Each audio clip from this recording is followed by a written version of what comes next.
Well, hello, my couture crafters.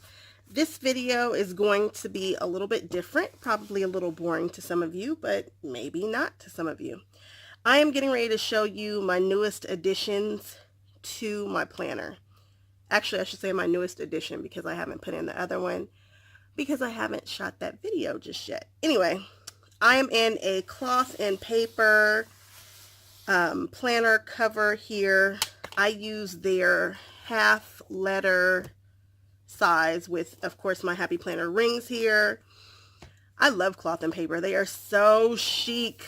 And of course, I made my own dividers and cover. And this one here says Planning Magic, and it is a picture of a Disney castle all lit up for Christmas, for the holiday season. Anyway, that's not why we're here. I have a video that shows you how I set up my planner for this year. Forget all that. I'm going to go to the tab that says Mac, which is my MA Couture Crafting tab. What? More Disney? Imagine that. And this is what I'm here to show you guys. I decided that I needed to keep track of my quilting. I am all in on quilting right now. Like when I say all in, I mean all in. I'm about that life, and I don't see myself stopping anytime soon. So I needed to figure out a way so that I could keep track of the things that I'm acquiring, my projects, my ideas, all of that. So I hit up my girl, Valeria, and she's from Alibi Designs on Etsy. I love her stuff because it's simple. I prefer my planner to be black and white. Happy Planner, if you're listening, black and white, no rose gold, no gold, just black and white, straight up. If they came out with one of those, I would be so happy. Anyway, I mean, not the cloth and paper, whatever. Anyway, all I'm saying is that I like this because I can certainly add in all my markers, my stamps, or whatever I want to do. And I am truly a functional planner. When you go through my planner, it's not all about the washi tapes and the... Although I decorate every now and then. Matter of fact, I'm in the mood to do a page. So I'll probably show you guys what that looks like when I do a page. But I like simple, clean, easy to read. It needs to be functional. And I'm not in a bunch of planners. I can't have a bunch of planners everywhere. That's not who I am. Shout out to the people who have 7 planners. One for each child, one for their Bible, one for their working out. Shout out to you all.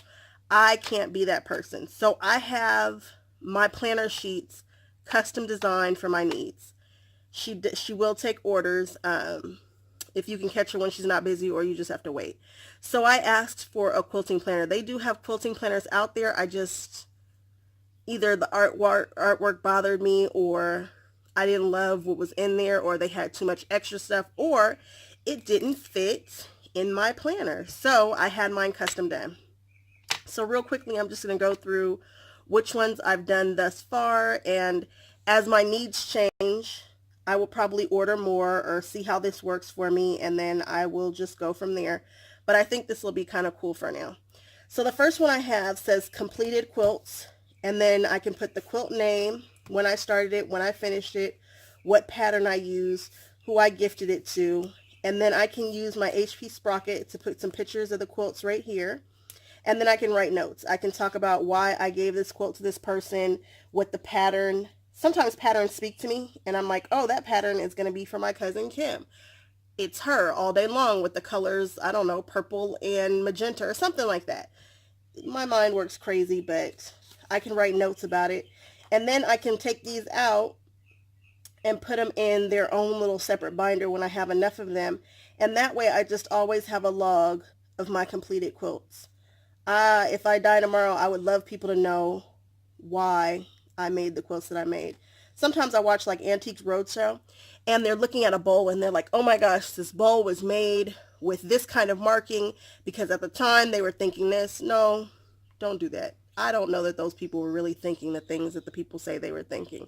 Maybe they just thought the stripe looked good there. So, you know, it'll just be just some records that might be cool for people down the line to look at. So again, this is just another completed quilt, front and back.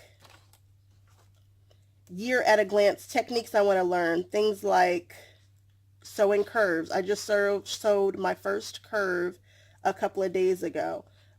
Maybe I want to learn the paper piece. Maybe I want to learn the foundation piece. Maybe I want to learn the English paper piece, blah, blah, blah. Projects, I have a million projects in the back of my mind. Inspiration, I see people on Instagram and Pinterest, and maybe I'll see a color thing and I just want to jot that down. Books and magazines, I've actually subscribed to a few magazines lately, and so that's just a year at a glance. Bucket list quilts. As I am going on this journey, there are some quilts that I just feel like you should make in your lifetime if you're a quilter. Things like a log cabin or a double wedding ring or what's it called? A Liberty something. I don't know. But as I think of them, I'd love to jot them down as I run into them. A Dear Jane. I'd like to actually do a Dear Jane. Bucket list quilts. This right here says project planner. So this is one of, I think I have more of these back there, but I just wanted to put something on the back of this while I was doing things. But project planner, it's the project, my start date, my end date. Do I have the fabric? Have I cut out the pieces? Is the top pieced? Do I have the back? Is it quilted? Did I bind it? I have one behind me that needs to be bound. I've sewed that together months ago and I haven't finished the binding. Did I put a label on it? Things just to check off as I go along. The materials, things that I want to do, maybe some notes. I can draw here, maybe even put a picture of what I'm trying to do. Quilts to make. For who? I have a list of people who I'd like to make quilts for. Yeah, a list of people who I'd like to make quilts for, patterns that I might want to use, and colors. It kind of comes to me on a whim, and I need to be able to jot it down. And I always have my planner with me. This planner stays in my purse. More quilts to make. I have been purchasing patterns like a crazy person. I swear up and down that I do not want to have a bunch of fabric just stored away in the corner. Quilters are hoarders, and that's okay. So are paper crafters and everybody else who's crafty. But I do not want to be those people. I do not want to be one of those people who has a stash in the corner. I just don't. So I try to buy fabric when I'm going to use it. The same way I'm trying to do everything else. Like, let's use our stuff, guys. Let's not just pet the fabric in the corner. Although people do, and that's fine. I just don't want to be that person. I call myself a new age quilter. Finished quilt list, just a really quick list because I might have taken out the other things. Project name and the date I finished it. Here are more of the project planners. This one right here has the grid on it. She gave it to me a couple different ways. And I usually have a couple of projects that I'm thinking of, but I only do one project at a time. I finish it and then I start the next one. Now I just said I have one that I need to bind. So when I say I finish it, I send it to the quilters. I might need to finish binding it, but the binding needs to be at least halfway sewn on. That's just me. Fabric stash tracker. Although I'm not trying to have a huge stash, I did buy a couple of yards of some specialty fabric that I was scared I was never going to see again. And then I have a bunch of, I tend to overbuy fabric because I'm scared I'm going to mess up. And actually I haven't really messed up too bad. So maybe I can stop doing that. After you finish a quilt, sometimes you don't use all of the fabric or a block. I'd like to know what I have. Notions purchased. I have bought so many rulers. I think it's hilarious that I just started sewing in December and I probably have more rulers than a whole bunch of people. Rotary cutters. I've started buying dies from AccuQuilt and Sizzix. I need to be able to track what I've purchased at a glance. There's like my Creative Grids rulers. I'm like, do I have a 2x2 square? And I'll see something and I won't remember if I purchased it, which is super annoying. So that is my quilts planner for right now. If I think that I need things going forward, I will certainly put them in. Again, this is by, I think it's Alibi Designs on Etsy. I will certainly link her shop below in the description bar, but again, I just wanted you guys to see that I now have a quilt tracker. All right, guys, I will talk to you guys in my next video. All right, bye-bye.